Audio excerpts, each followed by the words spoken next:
day begins. In these moments, the mind settles and the heart speaks. Insights that were previously clouded by the noise of our busy lives suddenly become clear. Decisions that seemed insurmountable become manageable. This is the power of silence. Moreover, silence fosters creativity. In the quiet, the mind is free to wander, to explore, to imagine without the constraints of noise and distraction. New ideas can take root and flourish. Many of the world's greatest thinkers and creators have attributed their most profound insights to moments of silence and solitude. In these moments, the boundaries of possibility expand and the extraordinary becomes attainable. Silence also teaches us the value of patience. In a world that demands instant gratification, silence reminds us that some things require time to unfold. It teaches us to wait, to listen. This patience is a vital component of personal growth. It allows us to approach life with a sense of calm and composure, to respond rather than react to the world around us as we navigate the journey of personal growth. Let us not underestimate the power of silence. Let us carve out moments in our day to disconnect from the noise, to connect with ourselves. In these moments of stillness, let us listen to the wisdom that silence offers. Let us embrace the quiet, not as a void to be filled, but as a space to be explored. In the heat of conflict, where emotions run high and words often fly unchecked, silence can be a powerful tool. There lies a hidden strength, a tool of profound power and influence, the strength of silence. In our journey through life, we encounter moments of disagreement, of tension, of opposing viewpoints. It is in these moments that the choice of silence, far from being a sign of weakness, reveals itself as a fortress of self-control and wisdom. Picture yourself in the midst of a heated argument. Voices rise, words become weapons, and the gap of understanding widens. Now, imagine choosing silence in this storm. This silence is not a surrender, but a strategic pause, a moment to collect your thoughts, to calm your emotions, to see beyond the immediate chaos. It's a choice that speaks volumes, conveying patience, respect, and the willingness to listen, even when every instinct urges you to retaliate. Silence in conflict is like navigating through a storm. When the waves of discord rise and the winds of anger howl, silence is the anchor that holds steady. It provides a moment to reflect, to look beneath the surface of the conflict, to understand not just what is being said, but why it's being said. In this understanding lies the path to resolution. This isn't to say that silence is about avoidance or denial. On the contrary, it's a powerful form of engagement. It's a conscious decision to take a step back, to view the situation with a clear, unclouded mind. In the heat of the moment, our words can often be reactive, driven by emotion rather than reason. Silence gives us the chance to shift from a reactive stance to a proactive one, to choose our words with care and precision, ensuring they contribute to a solution rather than exacerbate the problem. Moreover, silence in conflict demonstrates strength of character. It shows a mastery over one's impulses, a deep-rooted confidence that doesn't need to rely on verbal confrontation to assert itself. This kind of strength is contagious, inspiring calm and reason in others, and setting the stage for constructive dialogue. In the realm of personal relationships, the strength of silence is particularly poignant.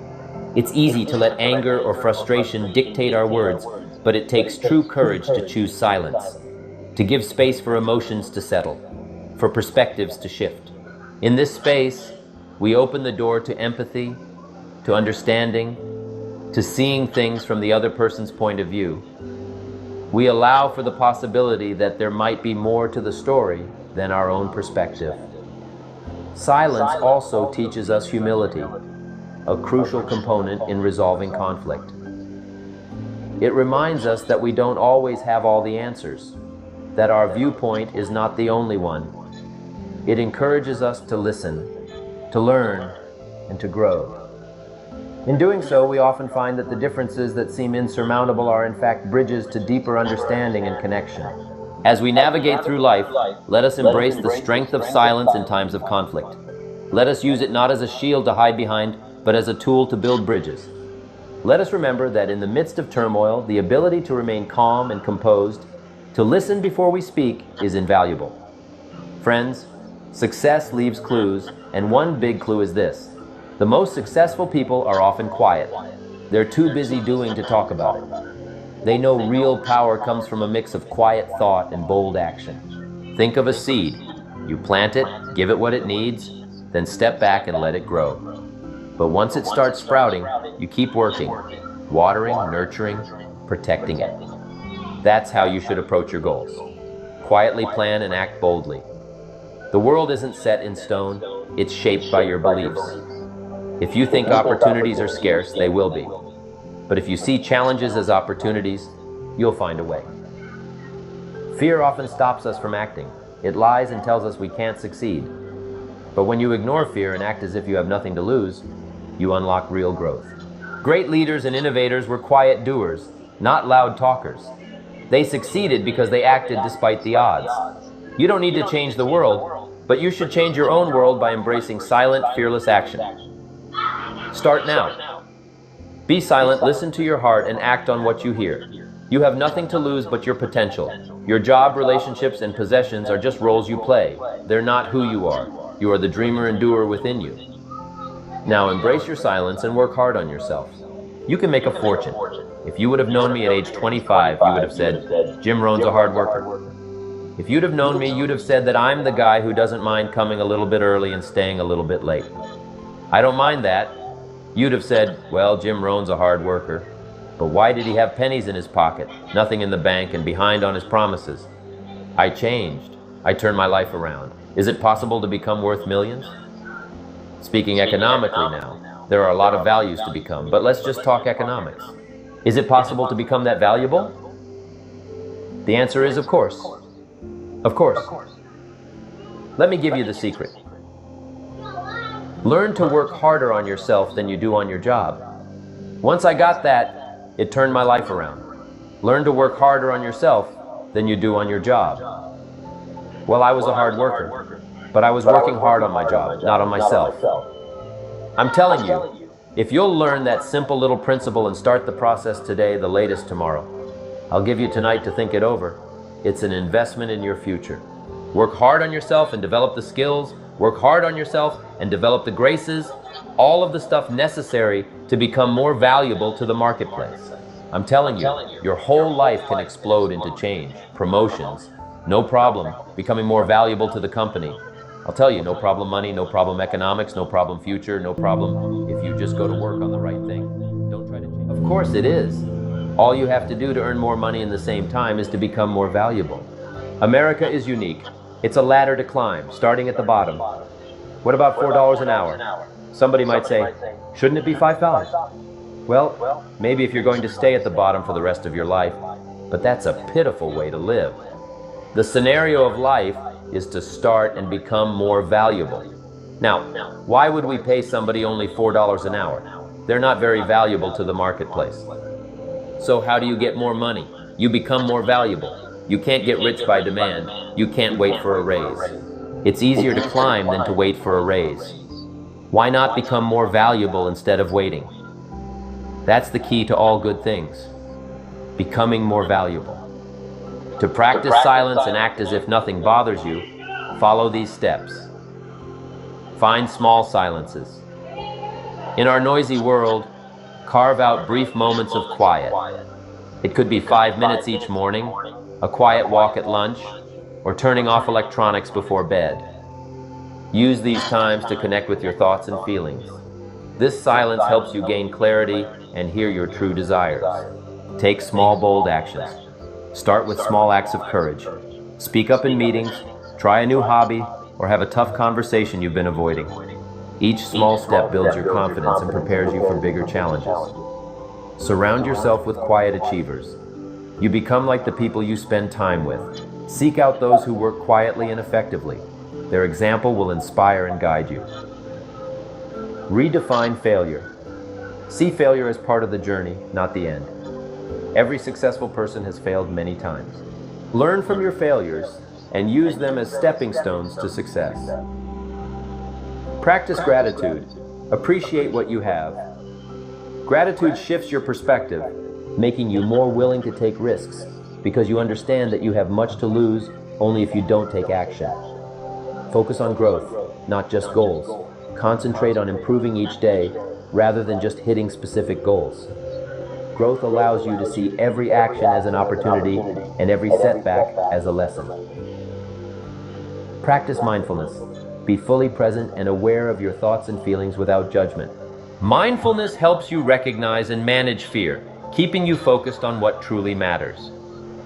Embrace discomfort. Get comfortable with being uncomfortable. Growth happens outside your comfort zone, so put yourself in challenging situations that push you to grow.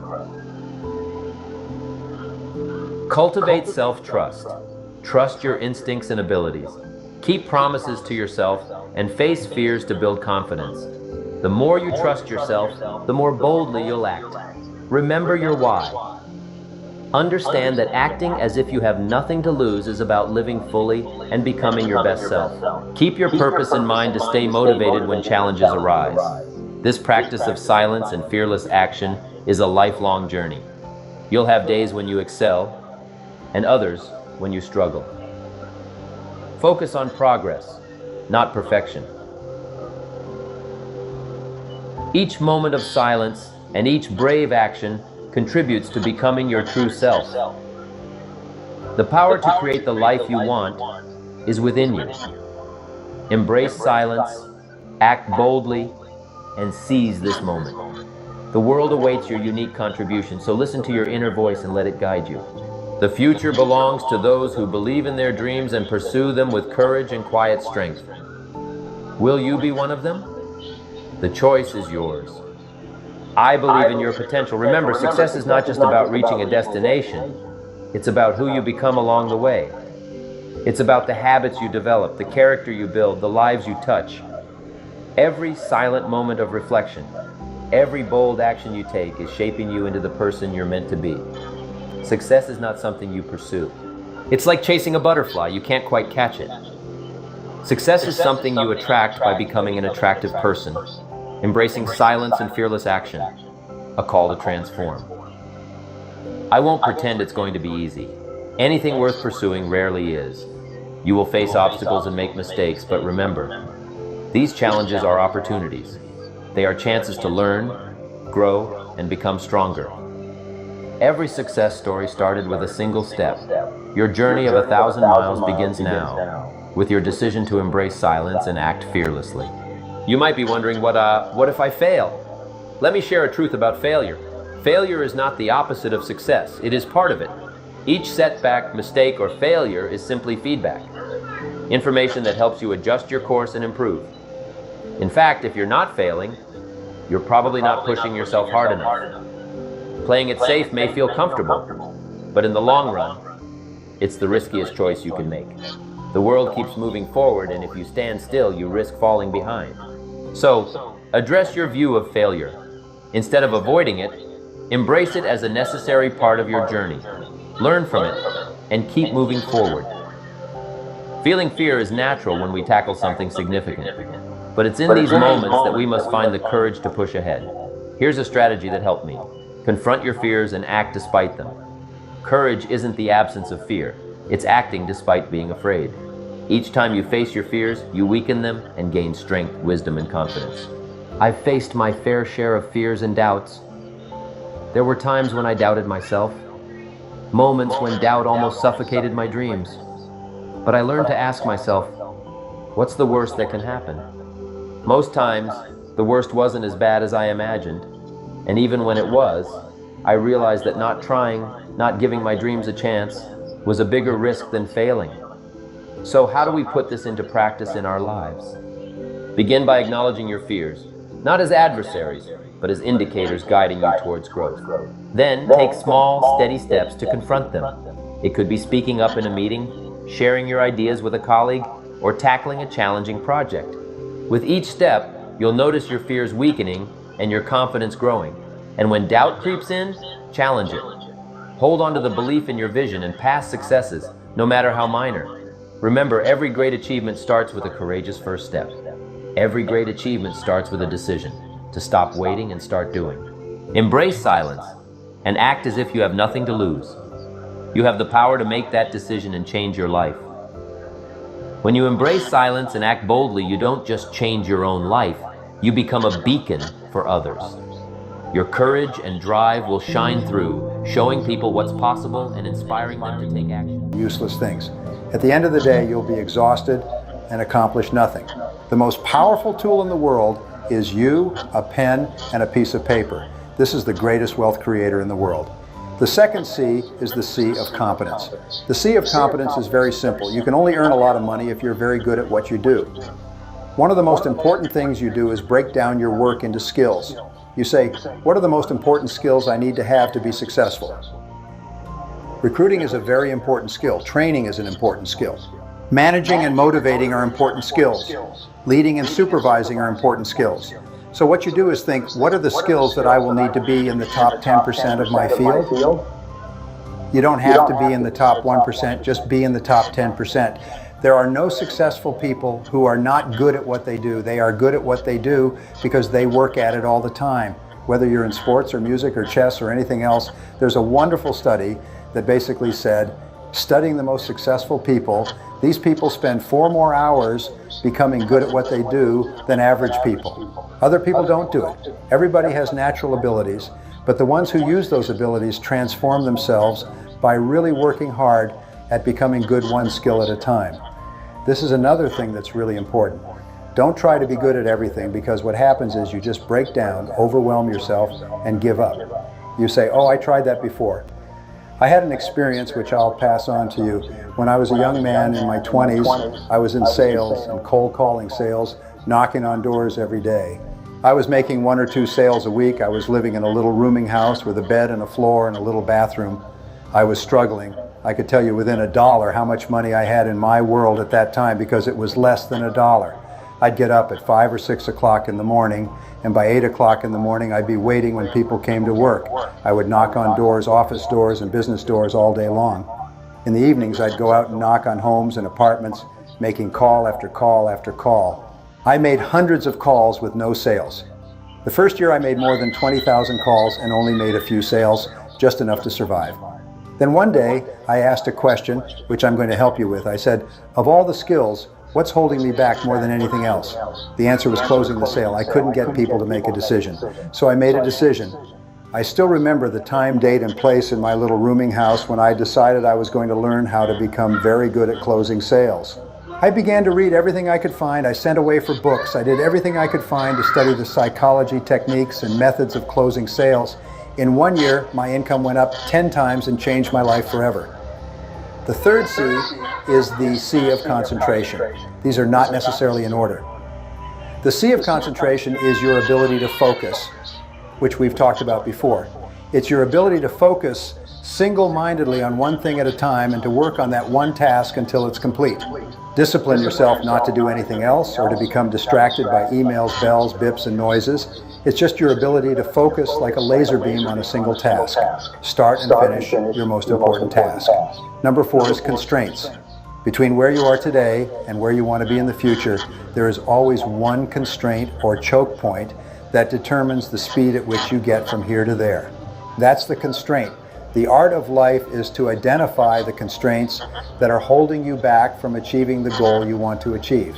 You say to yourself, all right, I want to achieve a particular goal, and then ask, what is the one factor that determines the speed at which you achieve that goal? Don't try to change the world. Try to change one factor. Alleviate that one factor, and that'll change your whole life.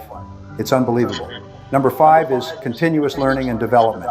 Dedicate yourself to becoming better and better at what you do. It must be a part of your life. You must breathe in, breathe out, and learn new things. Self-made millionaires and billionaires spend 60 to 90 minutes every day studying their field. We need new material. Warren Buffett was just relegated from number 3 to number 4 richest man in the world. Warren Buffett reads 500 pages a day. He reads all the time. He's one of the richest men in the history of the world, and he and his partners all say the same thing. You've got to read, and learn all the time. One idea can make you rich. So just keep flooding your mind with new ideas. Number 6 is commitment. There's no success without commitment, without you putting your whole heart into what you're doing and doing it for a long time. If you do, there's no limit to what you can accomplish. You get up in the morning and make a decision. By gum, I am going to succeed in this business, no matter how long it takes, no matter how many hours a day. Number 7 is courage. Winston Churchill said, "Courage is rightly considered the foremost of the virtues, for upon it all others depend." And courage has two parts. The first part is the courage to begin, to launch, to take a chance, to face failure and rejection, to try something with a great possibility that you will fail and feel embarrassed, upset, and your self-esteem will go down. The second part of courage is persistence. It's the power to keep going, pushing yourself and driving yourself. A woman I was going out with before I was married asked me, "Brian, what is your best quality?" I thought about that and said, "I think my best quality is that I never give up." And I found that's true. I never give up, and my children never give up. It is not in our vocabulary. We never think we'll try something different, try something new, take the losses, but we never give up. So how do you develop this unshakable quality of persistence, which will guarantee your success in life?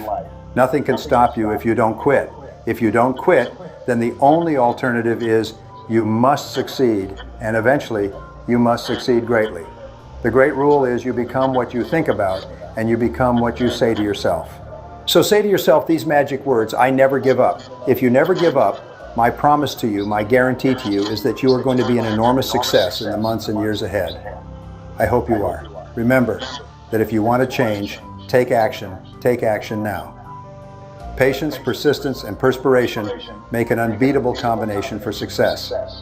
Napoleon Hill. All successful men and women are highly disciplined in the important work that they do. All unsuccessful men and women are undisciplined and unable to control their behaviors and their appetites. When you develop the same levels of high personal discipline possessed by the most goal-oriented, successful people in our society, you will very soon begin to achieve the same results that they do. It's no miracle. All great success in life is preceded by long, sustained periods of focused effort on a single goal, the most important goal, with the determination to stay with it until it is complete. Throughout history, we find that every man or woman who achieves anything lasting and worthwhile had engaged in long, often unappreciated hours, weeks, months, and even years of concentrated, disciplined work in a particular direction. Fortunately, the quality of self-discipline is something that you can learn by continuous practice over and over until you master it. Once you've mastered the ability to delay gratification and keep your attention focused on the most important tasks in front of you, there's virtually no goal that you cannot accomplish and no task that you cannot complete. I have studied successful men and women for more than 40 years, and in the simplest of terms, successful men and women are those who work almost all the time on high-value tasks. Unsuccessful men and women are those who waste their time by squandering the minutes and hours of each day on low-value activities. You see, there is a crowding out principle in time and personal management. It simply says that if you spend all of your time on highly productive tasks, by the end of the day you will have crowded out all the unproductive activities that might have distracted you from your real work and what's truly important.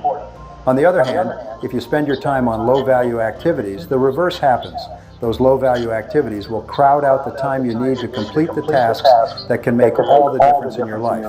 The key to this attitude toward time and personal management is always self-discipline. There are several disciplines that you need to develop if you want to achieve your full potential. The first of these is the discipline of goals. This means that you sit down with a pad of paper, a pen, and ample time to think. You think through and then make a written list of all the things that you want to accomplish in the next 1, 2, 3, 4, and 5 years. You organize the list into the various areas of your life, your career, your money, your family, your health, and the other parts that are important to you. Interestingly enough, if you can be clear about your goals and write them down, there's nothing that can stop you from achieving them. But if you're not clear, that means that you haven't written them down. There's nothing that can help you.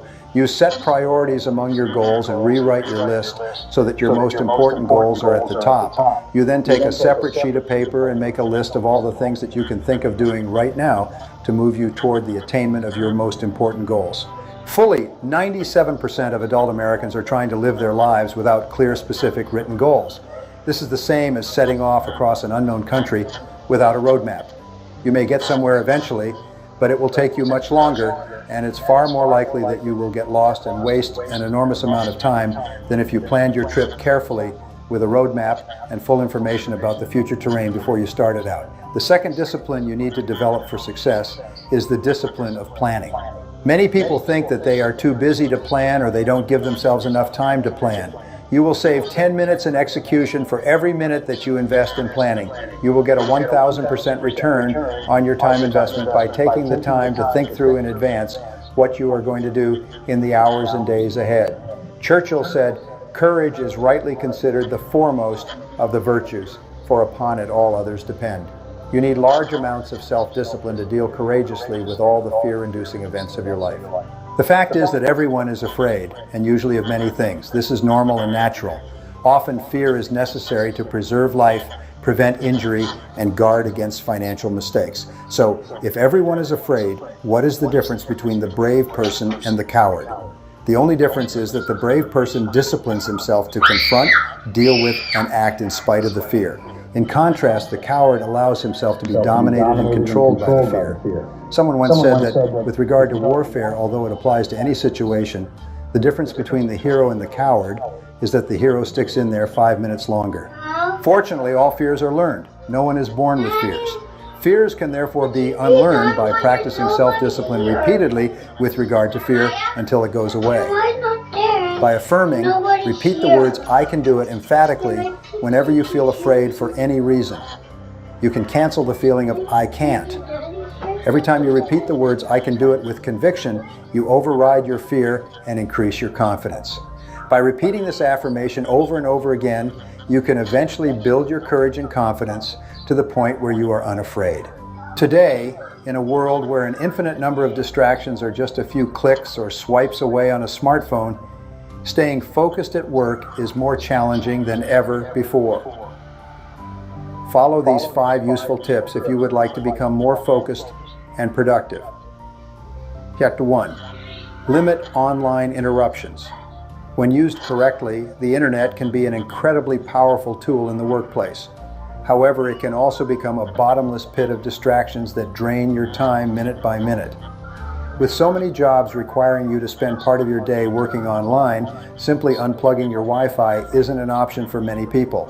But when you can, it is incredibly beneficial to unplug and focus solely on the task at hand. Simply muting your notifications and closing out your windows for a period each day can go a long way toward boosting your focus and productivity.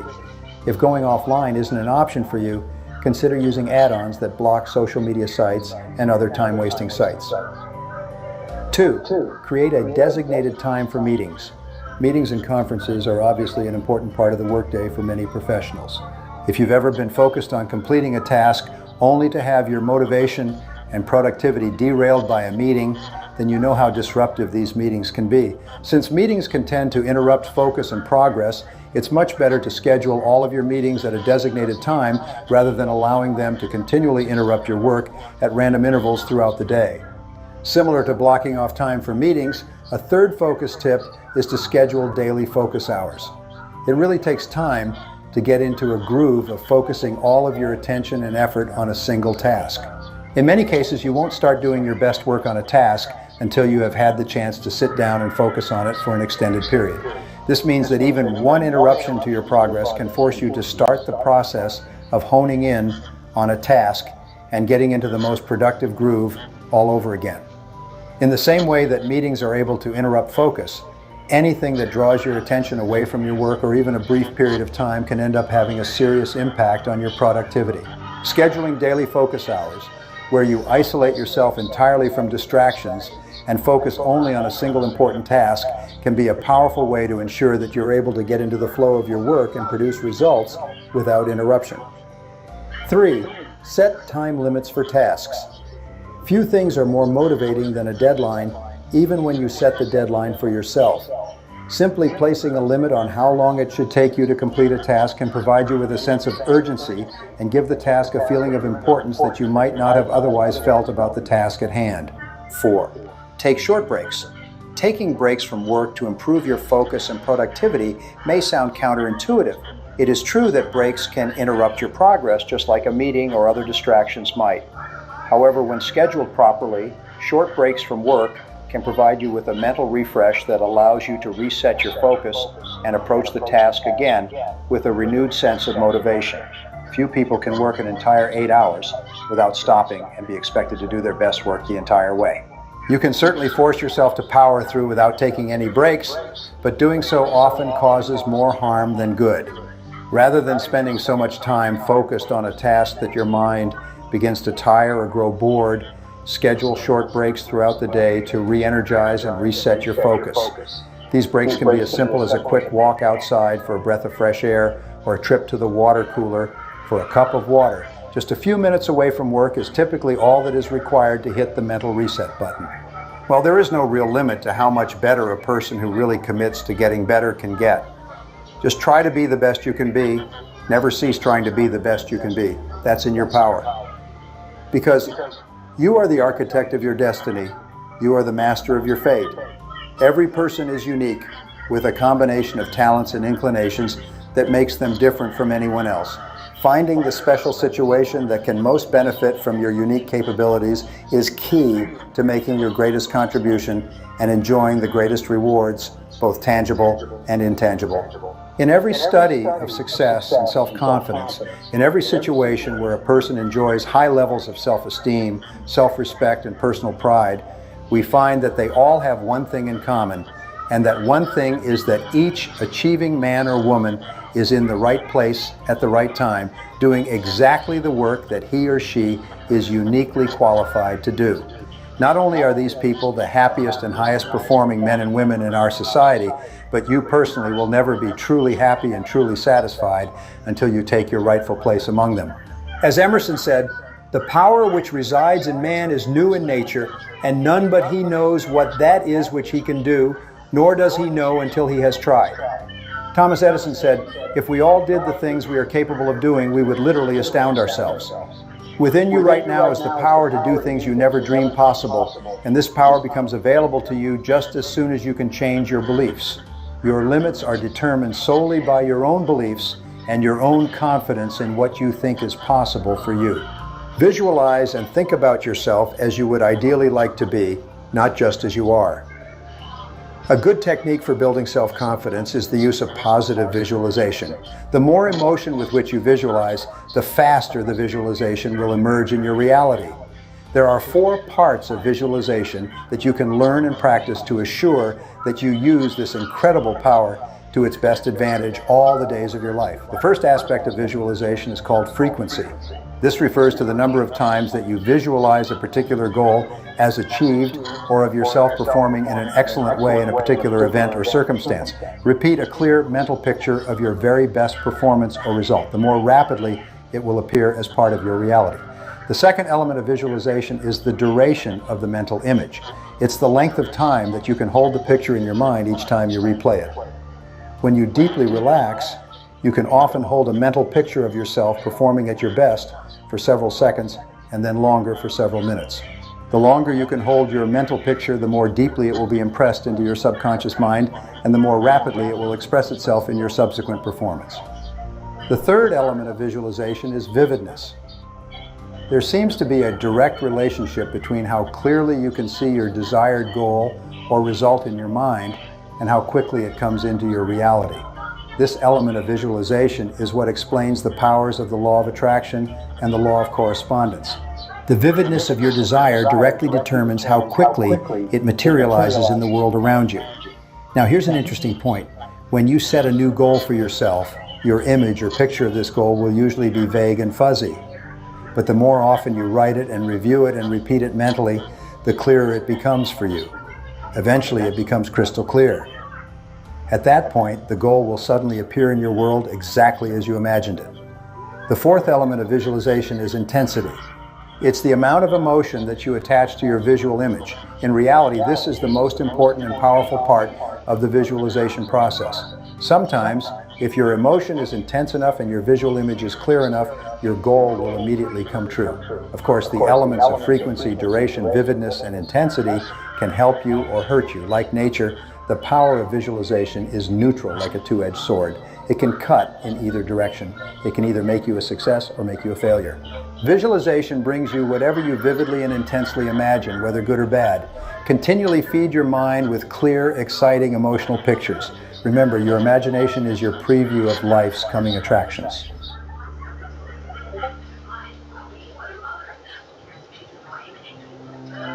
Tonight we have as our subject the sin against the Holy Spirit. Undoubtedly you have heard unnumbered concepts of this statement from Scripture.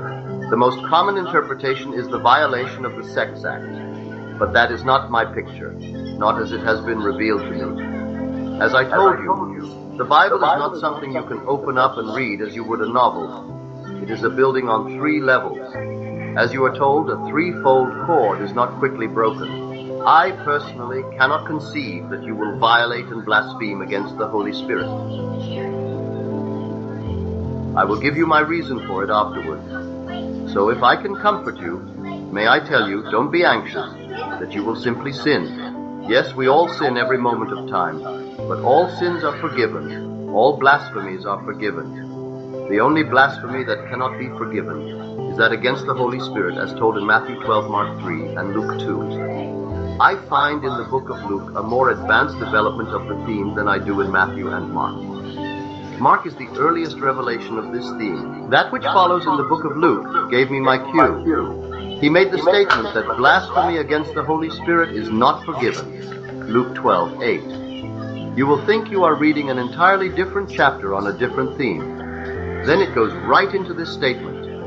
And when they bring you before the synagogues and the rulers and the authorities, do not be anxious how or what you are to say, for the Holy Spirit will teach you in that very hour what you ought to say. Luke 11:12. That little word ought reveals so much. Matthew 12, Mark 3, and I find it implies you need not say what you should say.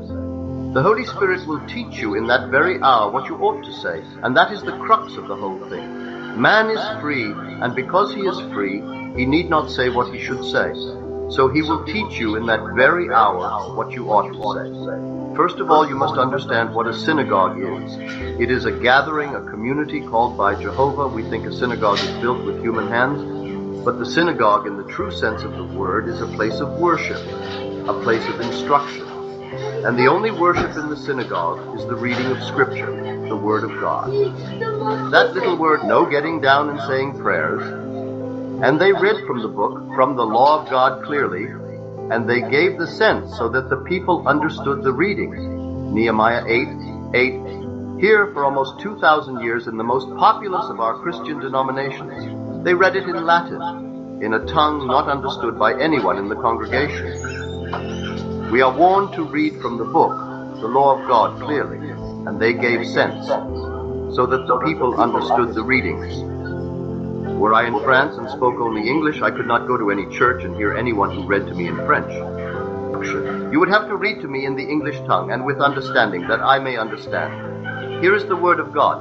But if I understood some other tongue, read it to me in that tongue.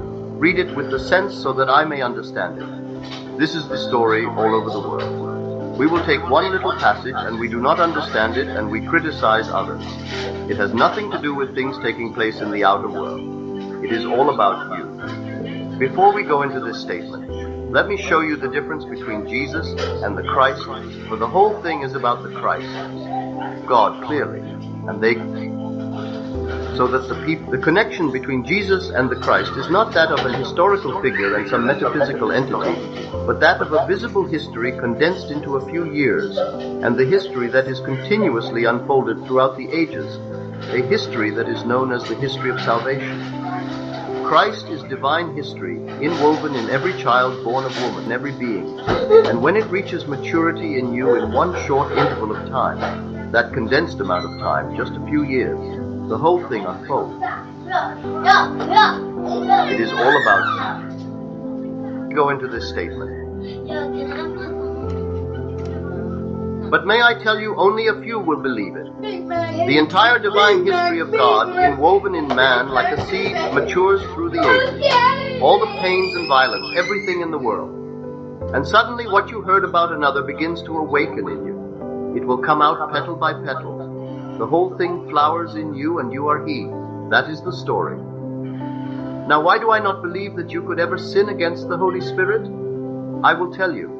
And when they bring you before the synagogues and the rulers and the authorities, do not be multi-purpose, and here's one of the purposes of the 7th day, I think, to review the previous 6 days. How did it go? Where did you stumble? What did you miss? What should you have thought of that you let pass? Who didn't you see? Just review the last 6 days. What went right? What went wrong? What's there? What's missing? Then here's what you do now. Plan the next 6 days. I call it multi-purpose 7th day. Reflect, go back over, then design, plan, refine, and deposit the experience of the past 6 days into the adventure and activity of the next 6 days. It is automatic. When you stand in His presence and He is infinite love, He will ask you, "What is the greatest thing in the world?" And you, without taking thought or batting an eye or trying to rationalize, you will automatically, like an echo, say, "Faith, hope, and love, these three abide, but the greatest of these is love." And He who asked the question and prompted you supernaturally what to say will then embrace you, and you are one with God forever and forever. Then you will be sent to tell that story to the whole vast world who will listen. Reflect, go, design, plan, refine, and deposit 6 days into the adventure and activity of the next 6 days. When you stand, Everything is something. Even if it's the imagination, it's something. Einstein once said there's nothing faster than the speed of light. And Bill Bailey, one of my mentors, current mentors and longtime friend, said maybe here's something faster than the speed of light, and that's thought. It's possible that thought could be faster than the speed of light. How fast can you think back and think ahead? I guess we can't say that the exact same instant, but all we can say is it seems like the exact same instant. just a little short interval of time, and you're healed. Everyone becomes Jesus because in everyone, in one moment of time, it is going to happen. When this garment of flesh comes off, you will know exactly who you are. Personally, I cannot believe, although the word is used, and I'm told in Deuteronomy, Proverbs, and Revelation, do not change one word of Scripture, do not add to or take from it, leave it as it is. Therefore, I cannot alter the word ought, and it is used both in the King James and Standard Revised versions. Release. I tell you, you can exercise this faculty for matching this already unfolded divine history. You went through all the fires of the world, and suddenly you reach the point of blooming. And everything in the world is forgiven. I don't care what you have done or plan to do. They are only states. The only thing not forgiven is the sin against the Holy Ghost. And that is, as I see it, when the individual refuses to confess his faith when supernaturally prompted to do so. You are brought into the presence of the God of gods, the only God. And here in his presence, you are prompted to confess your faith, and the words are told you. But you have heard it before. We have all heard them before. But even at that very moment, they are still repeated in the depths of your soul, that you may not make any mistake. But the greatest of these is love. And here is infinite love embodied before you, the Holy Spirit, Jehovah himself. And he embraces you, and you are merged with him, you are one with him. Infinite love, never in eternity to be dissolved from him because you answered correctly. Yet you did not write the words. So I cannot see how anyone can sin against the Holy Spirit. I cannot change the Scripture, and as far back as we can go, to the earliest manuscripts, the word ought is there. But there is a possibility that one having been supernaturally prompted what to say could change the Scripture, and that is the sin against the Holy Ghost.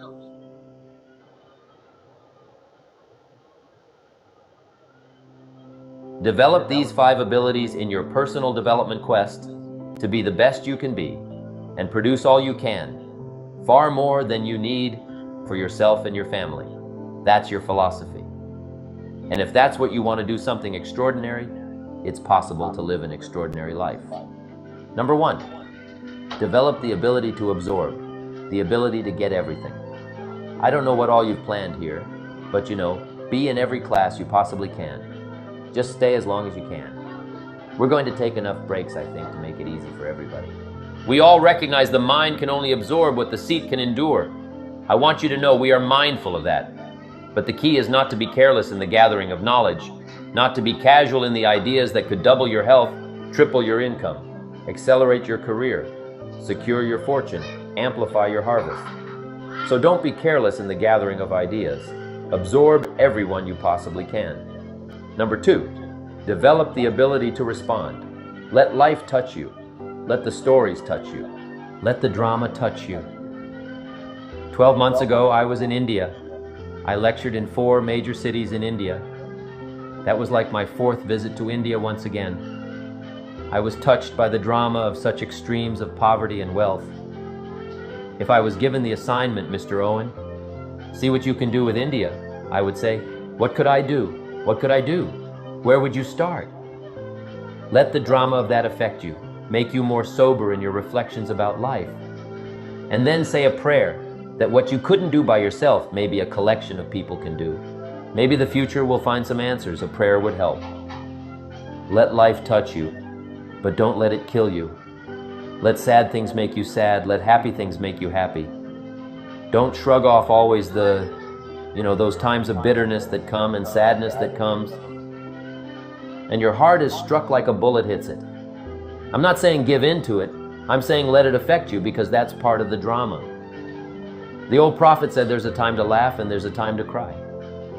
And then it said, be so sophisticated that you learn to laugh with those who laugh and also learn to cry with those that cry. Allow yourself to be touched, moved by the drama, be touched by good ideas, be touched by opportunity, be touched by someone's unique little sentence that might cause you to open your eyes to see things you never saw before. The next ability is to develop the ability to reflect. Part of this is in the challenge when you go home, not to just put these notes away, but to get them out. Maybe fairly often over the next 30 days, 60 days, 90 days, just to review the notes, to drive the ideas a little deeper, but to come up with a little more refinement. And if you go back over these notes, I promise you, there is something you will discover that you just didn't have the time to discover while you were taking the notes. Because in taking notes, you're working as hard as I am, right? Taking the notes, trying to listen, trying to decide what to write down, how to compose it in a small sentence. If I've, said a long sentence, how to edit it as you go. That's why review is so important. Go back over it again. Go back over it again. Here's what I call it. Run the tapes again. Run the tape in your mind and the tape from your notes, and see if you can't capture something you might have missed, or to develop an extension of something you got now. But by going back over it now, you can see, now I see, here's what I could do with that might multiply the value of my life by 2, by 3, by 5. Here's a good time to reflect. When the day is over, how did it go? And who did you see? And what did you say? And what mistakes did you make? And what did you leave out that you could correct tomorrow? Reflect at the end of the month, 30 days. That's when you usually do the accounting for your business, and the company and the corporation do the accounting for your health. If you needed to lose weight, how many pounds have you lost? Just do a good reflective accounting. I'm trying to do a little study now on the value of the 7th day. Here's another thought to consider on the value of the 7th day. It says labor for the 6th, and the 7th is a special day. Rest, relax, spiritual, church, family, friendships. So jot this down for the 7th day. Multi-purpose 7th day after 6 days of work. Multi-purpose, and here's one of the purposes of the 7th day, I think, to review the previous 6 days. How did it go? Where did you stumble? What did you miss? What should you have thought of that you let pass? Who didn't you see? Just review the last 6 days. What went right? What went wrong? What's there? What's missing? Then here's what you do now. Plan the next 6 days. I call it multi-purpose 7th day. Reflect, go back over, then design, plan, refine, and deposit the experience of the past 6 days into the adventure and activity of the next 6 days. You will be absolutely surprised at the value and the productivity of your weeks if you'll start doing a little more of that now. Here's the last 2. Develop now the ability to act. Activity now is the catalyst and the miracle piece of the process. Here's a little subject. How to turn nothing into something. Number 1. First imagine the possibilities. Imagination is the first step of the miracle of possibilities. Reality first starts with imagination. Now, it's hard to call imagination nothing, but it's not something in terms of a podium, it's not tangible. So it's hard to say how to turn nothing into something because nothing is there, isn't anything, that's nothing. Now he didn't commit it. He might have restrained the impulse because he was afraid of the consequences of his act, but that does not excuse him from the act. To look upon a woman with lust is to have committed the act. Now, in the Bible, in the Old Testament, we are told one should not commit adultery. Man thinks adultery is an act, a physical act, where a married person is known by another other than her husband, or vice versa. You know, if you don't know the truth, you can't say that's true, and if you're not a scientist, it'd be, a little out of order to say, yes, this is true, but here's what it seems like. It's possible to think back and ahead at the same time. I mean, how fast is that to think back and think ahead? But it's one of those marvelous capabilities that we all have. And in your personal development quest of getting stronger and more vital, both physically and spiritually and mentally, now use this exercise to think back and gather more experience. Think ahead how to apply it so that the experience now multiplies in value by 2, by 3, by 5, by 10. We call this now faith. Imagination sets the stage, but faith drives it forward. Hearing testimonials where people say, "If I can do it, you can too," reinforces our belief. These stories remind us that if others succeeded despite starting with nothing, we can too. Commit to high activity. The final step is to put your imagination and faith into disciplined action. This means more than just being active. It involves skillful, focused effort. Take classes to learn necessary skills. Surround yourself with mentors who can teach you the right disciplines. Your activity is crucial. It completes the miracle process of turning nothing into something. Remember, activity finishes the miracle process. That's why the formula involves 6 days of working miracles and 1 day of rest. Use the 7th day to reflect, review, and refine your plan. Look at what's working and what isn't. Devote 6 days to action and 1 to rest and improvement. This way, you'll keep enhancing your activity and achieving major results. Consider 2 individuals who begin life at the same time with the same possibilities and problems. That's his command, and his command will not fail. He's going to be glorified in Israel. So read it in the 49th chapter of the book of Isaiah. Now he tells us what will happen before he reaches the end, which is himself. For the end is Jesus Christ. You are Jesus Christ, but you don't know it yet. You are Jesus Christ, and the day is coming that God will awaken in you as man, and Jesus Christ is God the man. God becomes man, and man became God. So in life's journey, many encounter hardships and challenges that test their willingness to persevere. When faced with adversity, some individuals are quick to abandon their goals, offer excuses, or settle for mediocrity. But not you, not anymore. Today, you are on the brink of a profound decision, a decision to wholeheartedly commit yourself to an unwavering pursuit of excellence. To truly go hard does not necessitate pushing yourself to the brink of exhaustion every day. It does not entail sacrificing the joys of life or forsaking leisure. Going hard encompasses giving your absolute best effort in everything you undertake. Whether at work, with your loved ones, or pursuing your aspirations, you pledge to be fully engaged and dedicated. It means going above and beyond, pushing yourself beyond your limits, embracing challenges, and refusing to back down in the face of adversity.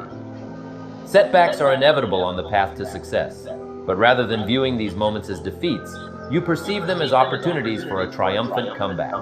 Embracing failure as a stepping stone to growth, you internalize the philosophy of failing forward, consistently learning, evolving, and refining yourself with each obstacle you encounter. A crucial understanding to grasp is that your life is an intricate tapestry woven by the threads of your daily habits. Your destiny is shaped by the cumulative effect of your actions, both big and small, carried out consistently. It is the daily, seemingly insignificant choices that mold the foundation of your success. All disciplines affect each other. In fact, there's a good philosophical phrase: everything affects everything else, nothing stands alone. Don't be naive and think, well, this doesn't matter. I'm telling you, everything matters. There are some things that matter more than others, but there isn't anything that doesn't matter. We all pity the person who says, this is the only area where I let down. But that's not true. The key takeaway is that every letdown affects the rest of your performance. It's part of the educational process in personal development. For instance, if you don't take a walk around the block, you probably won't follow the apple a day principle.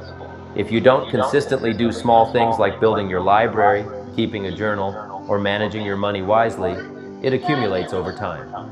Eventually you realize you've messed up. Now here's the positive side. Every new discipline you adopt affects the rest of your disciplines. That's why taking action is crucial.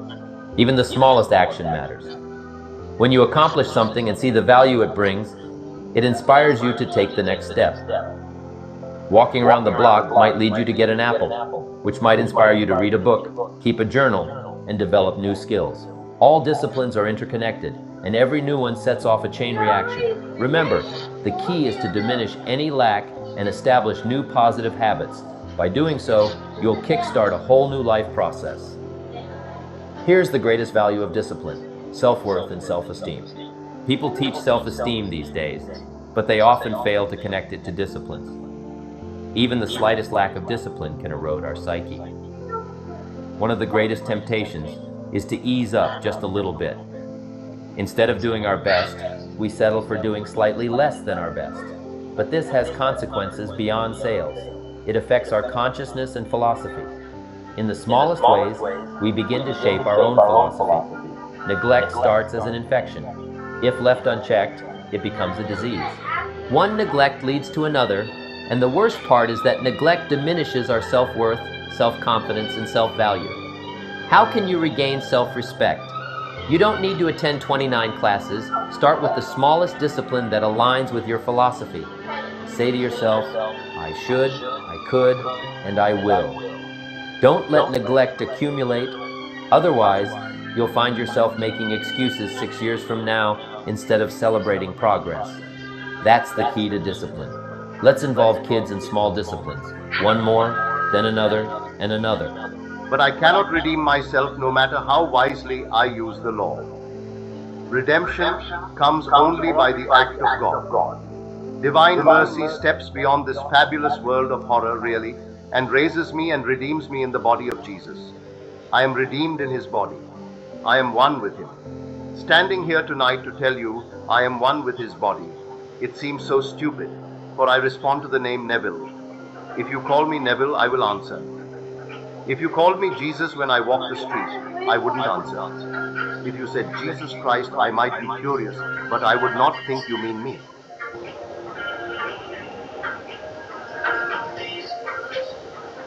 Attitude plays a big major part in how our life works out. It's never that pleasant to talk about the negative, but we've got to talk about it because life is part negative. These attitude diseases are like weeds that grow in the garden. It's a normal part of life. Here's a good phrase to note. Negative is normal. It's not successful, but it's normal. It's part of life. In my opinion, you must learn to handle the negative. Don't ignore it.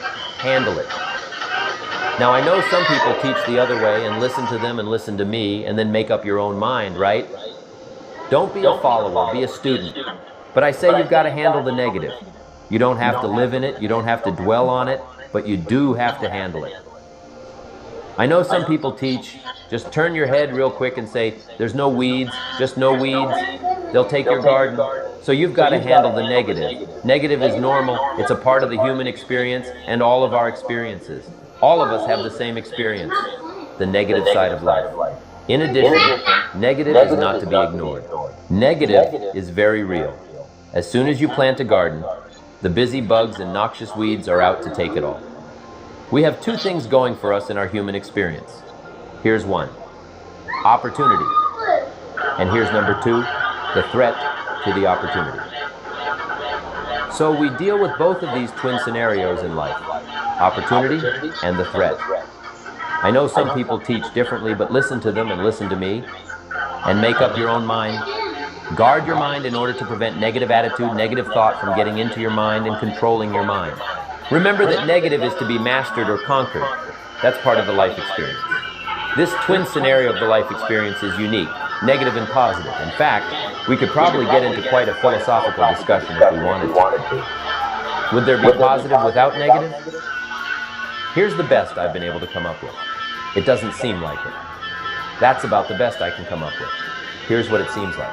It seems like, based on our finite awareness, since we're not infinite, we're finite, meaning creatures of the world for the moment at least, it seems like it takes both to make a unique human experience, both negative and positive.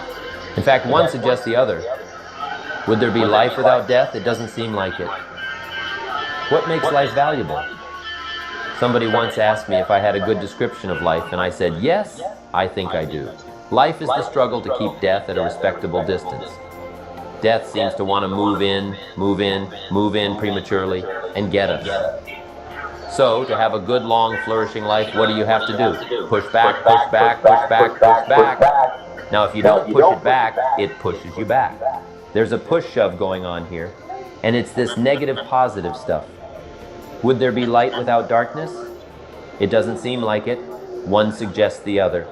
Would there be success without failure? Well, I don't think so. You wouldn't call it success. You'd have to call it something else. It's the twin scenario that makes life interesting, fascinating, and wondrous in its possibility, but also dangerous in part of the content. Imagine a garden where your thoughts are seeds. Just like a gardener, you have the power to nurture these seeds into something beautiful, or let them wither away. This garden is your mind.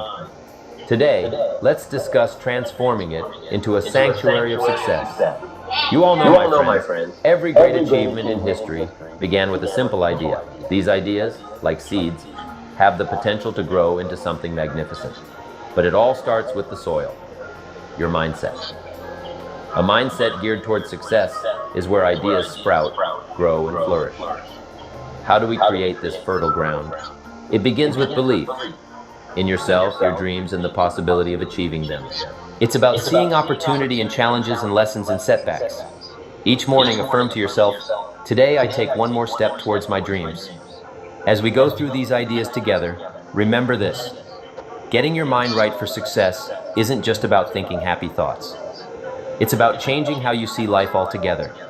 It's about making choices that match up with what you want, hanging out with people who lift you up, and most importantly, knowing that you're in charge of your own destiny. So, are you ready to plant the seeds of success in your mind? Let's do this journey together, side by side, and turn our minds into powerful engines of success.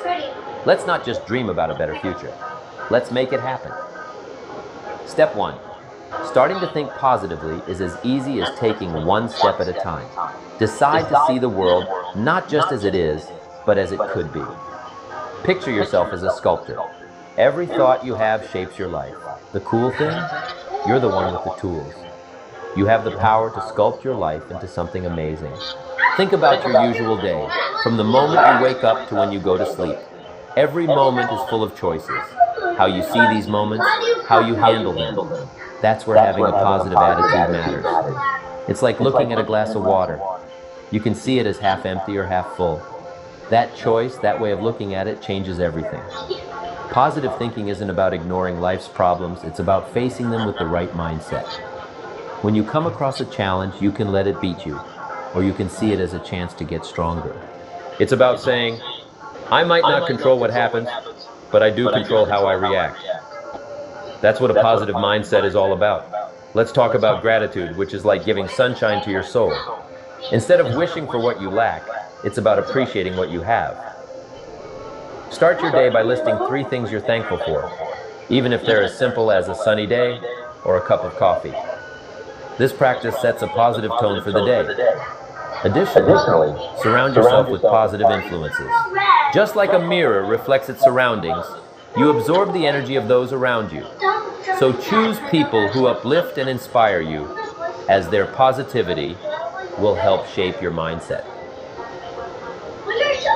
Having a positive mindset also means being kind to yourself. The words you say to yourself matter a lot. Instead of criticizing yourself, be compassionate. Replace doubt with belief. When you change how you talk to yourself, you change your life. Remember, developing a positive mindset is a journey, not a destination. It's something you work on every day, like taking care of a garden. Just like a garden needs water and sunlight, your mindset needs nurturing. Throughout your day, try to notice when you start thinking negatively. Pause, take a deep breath, and shift your thoughts to positivity. It's like building a muscle. The more you practice, the stronger it gets. It's also about finding something good in tough situations. Life throws challenges at everyone. But in every challenge, there's an opportunity for something positive. Look for that opportunity. Maybe a setback teaches you something important, or a difficult time shows you how strong you are. These moments shape who you are and make you stronger. Visualize your goals and dreams, shaping reality with belief. Patience is key in this journey. Acknowledging setbacks is part of growth. Spread positivity with kindness, knowing it uplifts both others and yourself. Cultivate a positive mindset, the cornerstone of success, with each positive thought. Persist in sculpting your life into the masterpiece you envision, for success lies in your hands and thoughts. Step 2. Let's focus on the light of positivity, guiding us towards embracing learning and growth. Understand that life is a continuous lesson, with every experience contributing to our growth. Embrace challenges as opportunities to learn and improve. Reflect on your journey, learning from both successes and setbacks.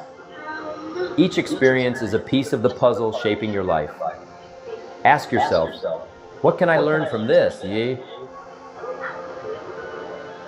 And use these lessons to steer your path towards success.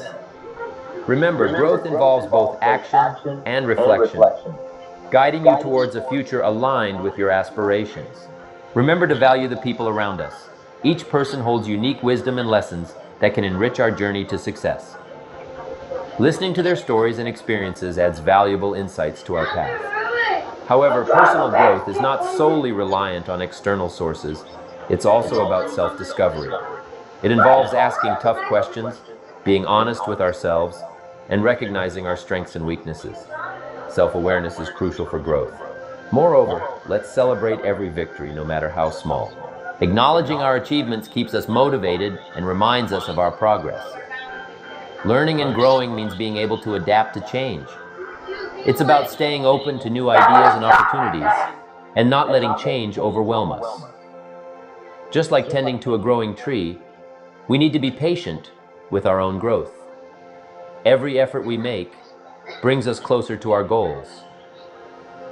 Embracing learning and growth is like being a student of life, staying curious, open-minded, and resilient. Success isn't a straight path, it's full of twists and turns. So let's keep moving forward, ready to learn from every experience and embrace every challenge. That's how we become the successful people we want to be. In step 3, let's talk about setting goals and picturing success.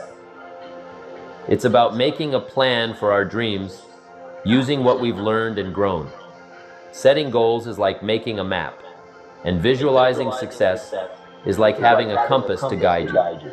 So let's use what we know and take this important step towards success. Setting goals is essential because they provide direction and purpose. They act as signposts, guiding you on the journey of life towards your desired destination.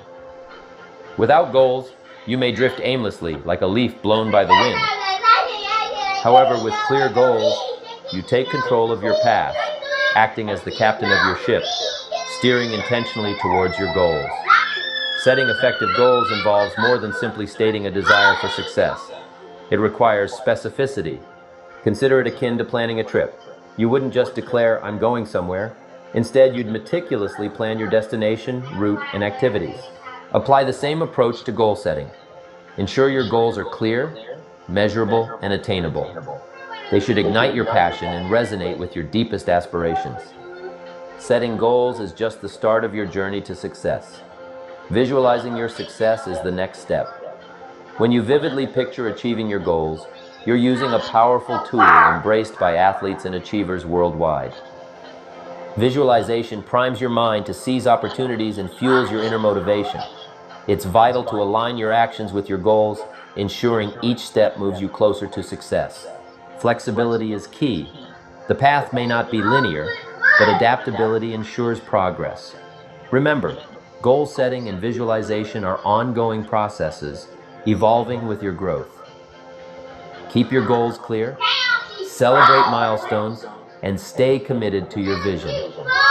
With purposeful action and unwavering determination, success is within reach. In step 4, we'll delve into building resilience and overcoming adversity. It's about turning challenges into stepping stones for success and growing stronger with each step. With our goals set and visions clear, we're prepared to tackle anything with strength and determination. Resilience and overcoming adversity aren't just words, they're vital life skills that distinguish achievers from dreamers. Resilience acts as armor, shielding and propelling us forward. View it as a journey, not a destination, a process of learning, adapting, and emerging stronger. It all starts with self-belief, the foundation of resilience. Understanding that challenges are a natural part of life is crucial. It's not about if they will come, but when they do, how will you react?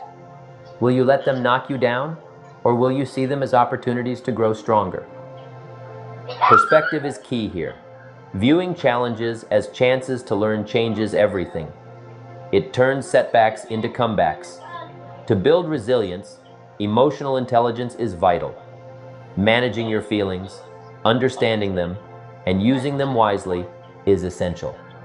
Though it's easy to feel overwhelmed by emotions like fear or frustration, recognizing and handling them calmly helps you stay focused. Persistence is another key. It's about pushing forward even when things get tough, driven by your passion and purpose. With a clear vision of your goals, you'll find the strength to keep going. Learning from failure is a big part of resilience. Instead of seeing failure as the end, see it as a chance to learn and grow. Analyze what went wrong, learn from it, and use that knowledge to do better next time. This turns failure into a tool for success. Taking care of your physical and mental health is also crucial for resilience.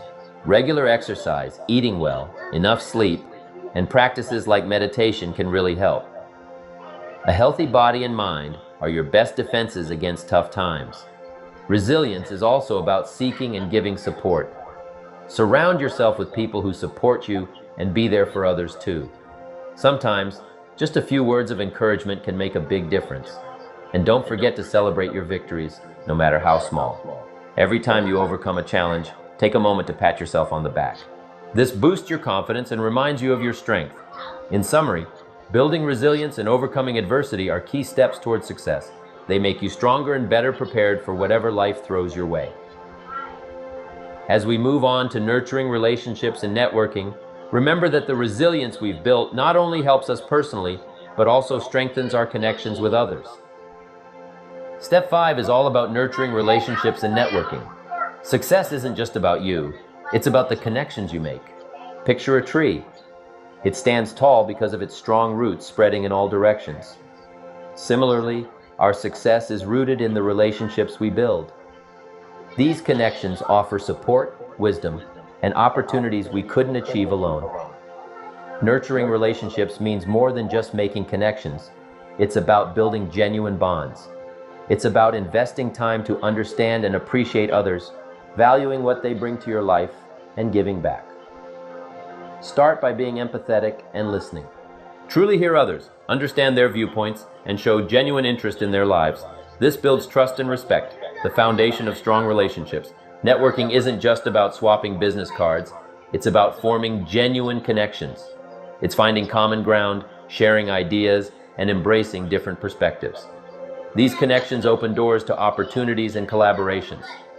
Giving back in relationships is vital. It's about supporting others without expecting anything in return. From offering advice to making introductions, helping others builds a strong community. Choose your connections wisely. Surround yourself with positive influences who inspire and challenge you. Quality matters more than quantity. Authenticity is key. Be yourself, and you'll attract those who appreciate your honesty and transparency.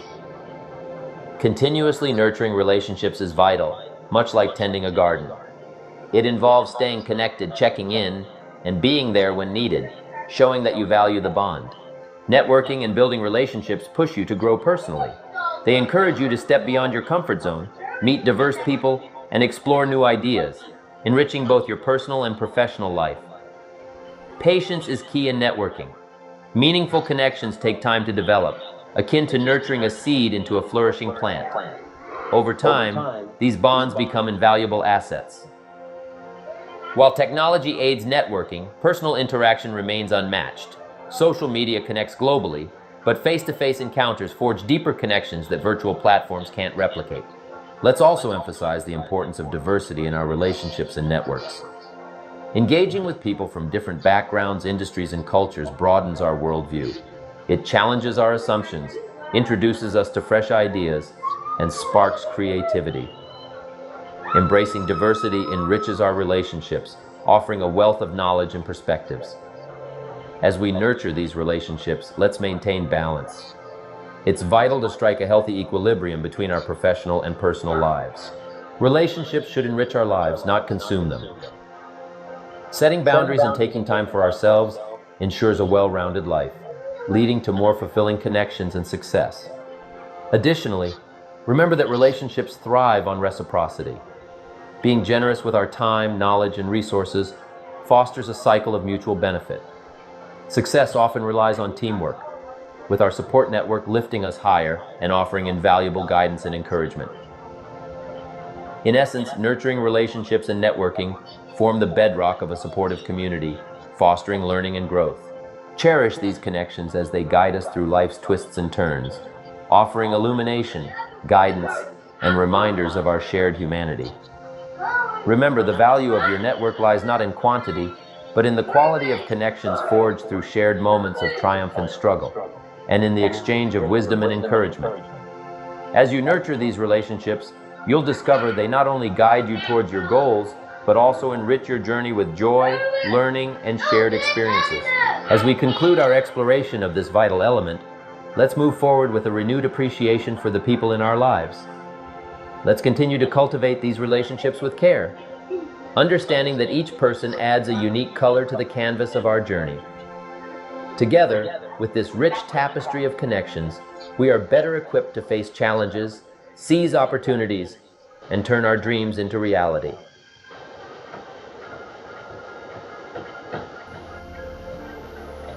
How easy is it to get up in the morning when you know you're not doing all that it takes? It's not very easy at all. You can just lay there awake thinking, oh, what's a few more minutes in bed? It won't matter much anyway. Wrong. It does matter. It will matter. Now, how easy is it to get up in the morning when you're pouring it on, doing the best you can, anxious to get going, making progress toward your dreams? It's a whole different story. When you're resting to renew your reserves, it's much different than resting to avoid your day. When you're psyched up and excited for your life, when you're excited for what you've planned to accomplish for the day, it's amazing. You'll wake up before the alarm clock even tries to startle you awake. Your successes fuel your ambition. Your successes give you extra energy. Your successes pave the way for more successes. It's the snowball effect. With one success, you're excited to meet another and another and another. Pretty soon, the disciplines that were so difficult in the beginning, the disciplines that got you going, are now part of your philosophy. How do you know when you're successful? Do you have to be a millionaire? No. All we ask of you is that you earn all you possibly can. If you earn $10,000 a year and that's the best you can do, that's enough. God and everything else will see to it that you're okay. The key is to just do the best you can. If it's $10,000 a year, wonderful. If it's $100,000 a year, wonderful. If it's $1,000 a year, wonderful. It doesn't matter.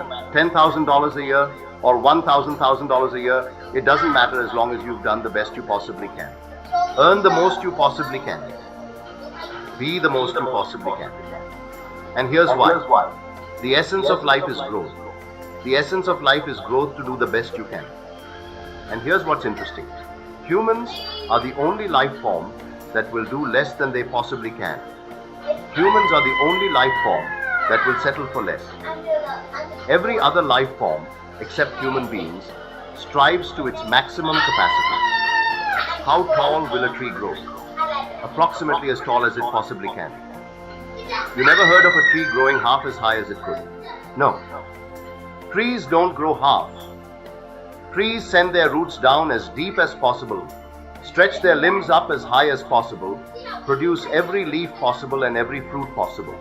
As a matter of fact, you never heard of a human physically growing half.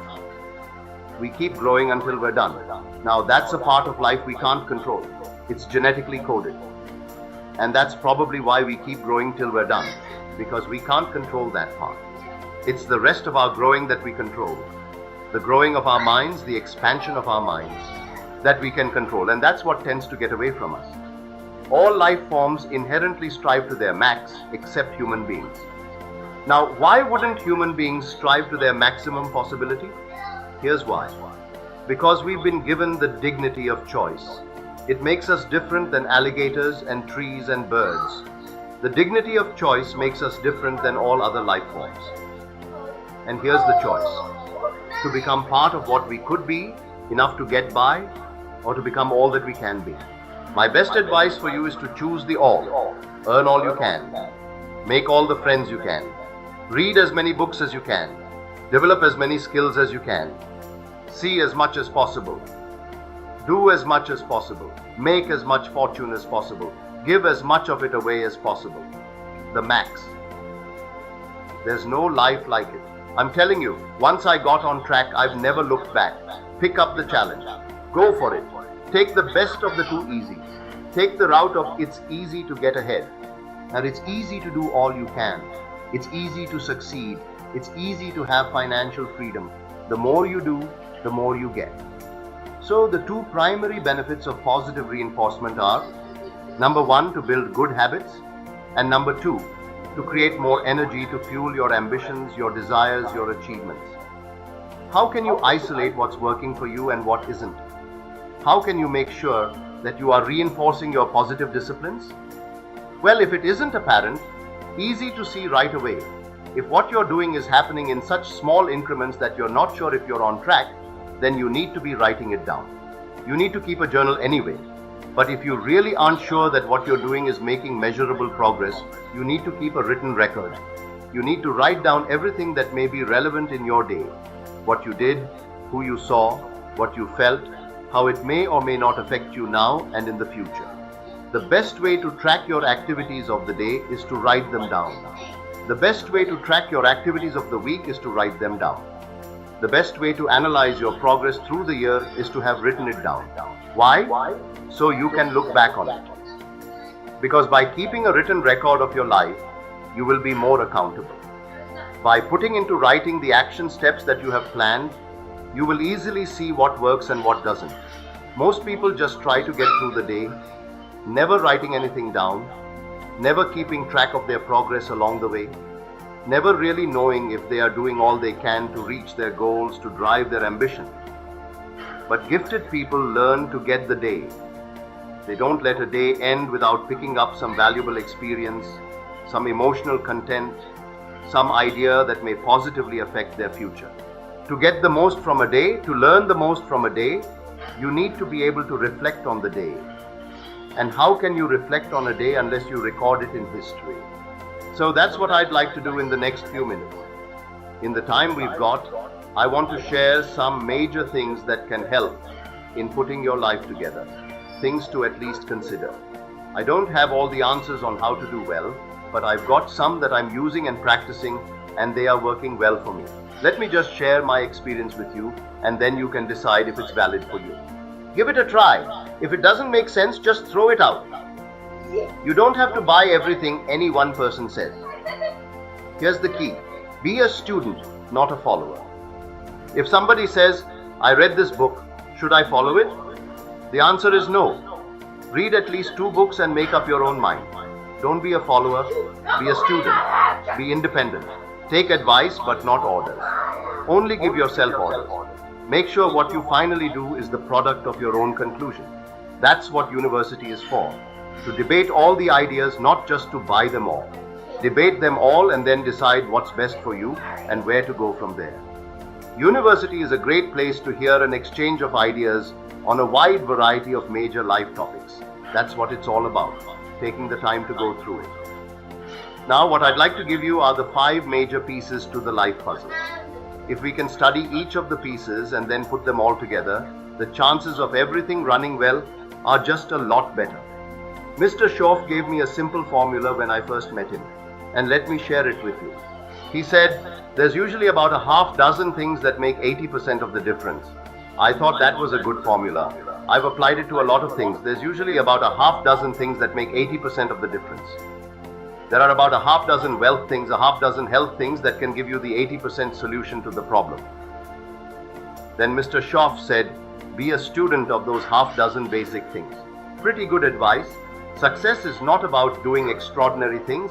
Success is about doing ordinary things extraordinarily well. So if you just learn to do key things well, learn to speak well, poor people can talk and rich people can talk. It looks like rich people talk better. It's just learning a skill with a high degree of precision. Learning to speak is called survival. Learning to speak well is called success. We can speak well enough to survive, or we can speak extra well enough to succeed. So let me give you what I think are fundamental pieces to life, and we'll take it from there. Here's the first one. Philosophy. It's a pretty well-known word on a university campus. Philosophy, in very simple terms, is simply what you know, and what you know greatly affects how your life works out. We might also add that what you don't know greatly affects how your life works out. The idea you miss could be the missing number in trying to put the numbers in the lock. So what you don't know will hurt you. To correct an old cliche, ignorance is not bliss. It's important to know. It's important to get the information.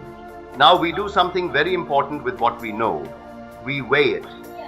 That's another good word. Weigh. In our leadership series, we teach aspiring entrepreneurs to weigh everything before they do it, before they buy it, before they try it. Make sure you weigh it. Everything you get ready to do, you've got to decide whether it's major or minor, and you don't want to give minor things major time. You don't want to give something insignificant, significant amounts of your energy. So we simply use the phrase weigh before you pay. Sophisticated people learn to weigh everything. What we all need is a good set of mental scales to weigh everything. What if you got information and your mental scales were off? Insignificant things to you were significant? Wouldn't that be a major handicap for the rest of your life? When you weighed something, important things weighed as unimportant, we would call that a great handicap. So it's very important to weigh everything properly. And that's the reason for sermons and songs and lyrics and lectures and seminars and conversations and professors and teachers. It's one of the reasons why we converse with each other. We debate and we think about, ponder, perceive and weigh to try to find out where the values are. You don't want to proceed and give big chunks of your life to something that's insignificant. Okay, so we get information, we weigh it, then we come to conclusions. These are just some keywords, conclusions about values. Big question in forming your life. Where are the values? What is important? What should weigh heavily on my mind? What should I give significant time, significant energy, and significant money to? This is all part of our thinking process. Schoff told me that poor thinking habits keep most people poor, not poor working habits. Most people work hard, but they don't think hard. They don't use their minds to perceive where the values are, so they waste time. It's easy to spend big chunks of your life on insignificant things unless you weigh them better. Our mind and thinking are major pieces of the life puzzle. What you think about, the knowledge you acquire, how you weigh it, the conclusions you come to, and the values you perceive. If you really want to help someone change their life, you have to start by changing their mind, changing their philosophy and how they think. Some might say motivation is enough, but it isn't. If someone is an idiot and you motivate him, you just get a motivated idiot. That's not what it takes. It's very easy to make errors in judgment. Even after people are out of school, they should read at least 1 or 2 books a week. When you get a job, it's easy to let that slide and not keep up the learning process. But if you don't keep learning, your values become fuzzy. You start spending major effort on minor things. For example, if someone spends their book money on donuts, in 10 years, they might have bought 2 tons of donuts and only 2 books, mostly with pictures. They wonder why their life isn't working well. The reason is, after they got out of school, They didn't keep up the flow of ideas that refine their business decisions and conclusions. You must keep up the learning curve even after school to avoid errors in judgment. Most people wind up average at age 40 instead of rich due to errors in judgment about money. What would you suggest a 15-year-old do with their money to be rich by 40? They need a good plan. Early errors with money can lead to a mediocre life instead of a rich one. Small amounts matter the most. If you don't manage $10 well, you'll make errors with larger amounts too. It's essential to have a good plan when the amounts are small. Errors are easy to make, easy not to notice, and easy to miscalculate. Life is accumulative. Errors accumulate into what we don't get, and wise decisions accumulate into what we do get. Correcting errors early is crucial. Mr. Shoaff caught me at age 25 and started asking me tough questions. He asked how long I'd been working. I said 6 years, starting when I was 19. He then asked how much money I'd saved and invested in those 6 years. I said none. He asked, who sold you on that plan? 6 years is enough time to check if you have a good financial philosophy. The time to catch errors is early. Mr. Shoaff started asking me tough questions about my money, resources, and investments. Some people think they have plenty of time to worry about that later, but they probably don't. Now's the time to fix things. When you hear good information, start applying it immediately. We are teaching kids a good wealth philosophy starting at age 15, which can make them wealthy by age 40 or 45 at the latest. Start doing wise things with your resources as soon as you get better information. You can't act on what you don't know, but the key is to keep learning so that good ideas keep coming to you, allowing you to make wiser decisions. Philosophy is where it all begins. To know wise things, you have to study, keep reading, have conversations, listen to lectures, and continuously gather information. Adjust your philosophy by maintaining a continual flow of ideas. The first piece of the life puzzle is philosophy. The second is attitude, which is simply how you feel.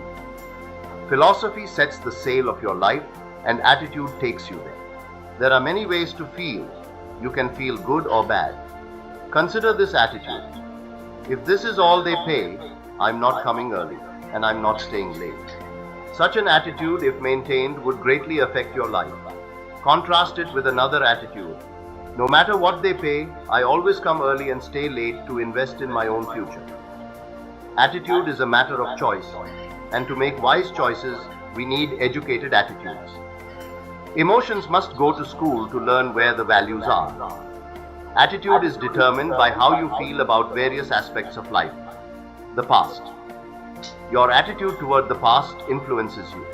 Some people carry the burdens of the past like a weight instead of using the past as a learning tool. The future. Facing the future is crucial. You can approach it with anticipation or apprehension. Many people are apprehensive because they've adopted someone else's negative view of the future. Without a well-designed personal future, it's easy to be swayed by others' pessimism. To have a confident and successful life, you need to have a positive attitude toward the past and a well-designed view of the future. If you don't feel good about the future, you'll take uncertain steps. Having goals and a clear vision of your future helps you take confident steps every day. Design the future. Where do you want to go? What do you want to do? What do you want to be? What do you want to see? What do you want to have? What do you want to share? Even if it all changes 12 months from now, the key is to start making a list now. The cities you want to visit, the people you'd like to meet, your health goals, your investment goals, all that stuff, start writing it down, putting it in a journal somewhere, and let it all change as time unfolds. Something that seems very important right now might seem foolish 2 years from now. You'll grow beyond that. But right now, it's important to get as clear a picture as you can of the future. Set your dreams and goals, because how the day goes is greatly determined by your confidence in the future. Now, here's another attitude. It's how you feel about each other, society, the community, and the country. It's very important. It's not difficult to be a cynic, and cynicism greatly influences how your life works out. But it's also important to understand that if you want to do well, it takes all of us to help each of us. A good phrase is, it takes all of us to help each of us do well. You can't succeed by yourself. It's hard to find a rich hermit. You need a market, a society. We need each other's ideas and collective participation in the marketplace and society. So how we feel about each other is very important. Now here's the big one. It's how you feel about yourself. How you feel about yourself, self-esteem, understanding your own value. If new discoveries start to unfold for you, you realize you've got the brains, the talent. All you need is instruction, coaching, help, advice, and experience. If you're headed down the wrong road, hopefully someone who has been down that road and knows the bridge is out will come back and tell you not to go that way anymore. So we take someone else's advice and say, wow, I'm glad you came along. I was heading down this road. Learning from other people's experiences, picking up all the ideas, helps us feel good about ourselves. You've got the talent and skill. That's what university and school are for, to help guide all this available potential. There isn't anyone here who doesn't have the potential to become wealthy, powerful, sophisticated, influential, and live uniquely. That's within all of your reach. Some people live unfortunate lives of tragedy and despair, but that's not the case here. You've become part of the few percentage points that have the unusual gift of association, awareness, and exposure to the best the country has to offer. Here you are at a well-known university with all the chances and opportunities within your reach. With your brains, potential, power, drive, and incentives, there's no telling what miracles you can achieve and what unique things you can accomplish. You'll look back on these days and say, those were good days that exposed me to ideas, philosophies, and people, and gave me chances and opportunities to become someone unique. But everyone here has the potential. You have to feel that and think well about yourself. Now, self-esteem primarily comes from engaging in the disciplines that lead to value. We don't lack potential, but to bring value from potential, we need the disciplines. One of the major reasons we don't feel good about ourselves is neglecting to engage in the necessary disciplines. If you keep letting yourself off the hook, you'll never feel good about yourself. To counter this, adopt the ant philosophy. Do your best and gather all you can, just like ants who don't settle for half. Doing your best boosts self-esteem. Attitude is crucial in the 5 pieces of the life puzzle. First is philosophy, then attitude. Philosophy and attitude determine activity. Activity is what you do. Success requires action. You have to do it. God has designed that the major value of our life is left to our own mental genius. You must decide what you want to become and then go do it by engaging in the disciplines. How hard should you work to be successful? The Old Testament suggests 6 days of activity and 1 day of rest, a 6-1 ratio. Some may argue for a different balance, but you must decide what's right for you. Don't rest too long because we live in a push-shove world, full of conflict between good and evil, health and sickness. Make rest a necessity, not an objective. The goal of life is to accomplish and grow, to test the limits of your abilities. When you work, work hard. When you play, play fully. Do your best in all activities. If you do your best, whatever the result is acceptable. Don't settle for less than your best. Doing less than you can sets up all kinds of problems and diminishes self-esteem. The ultimate victory is doing the best you can. Philosophy, attitude, and activity lead to results. The challenge of life is to make measurable progress in reasonable time. Don't be unreasonable with time, but also don't take too long. Make demands on yourself for results. Society may not require you to read books or make wise investments, but you should. Check your results to see if there are errors in your activities, attitudes, or philosophies. The last piece of the life puzzle is lifestyle, how you choose to live. All of us can choose how we wish to live, especially in this country. Money doesn't bring joy or happiness. Style does. Happiness is an art, not an accident. Study and practice happiness and culture. The genius of living well comes from understanding that it's not the amount of money, but the ideas and timing that count. Be happy with what you've got while pursuing what you want. Reflect on the 5 pieces of the life puzzle: philosophy, attitude, activity, results, and lifestyle. Ask yourself how you're doing in each area. Now is the time to fix the next 10 years. Hopefully, these insights have provided some valuable perspectives and coaching for your future. Thank you for your attention.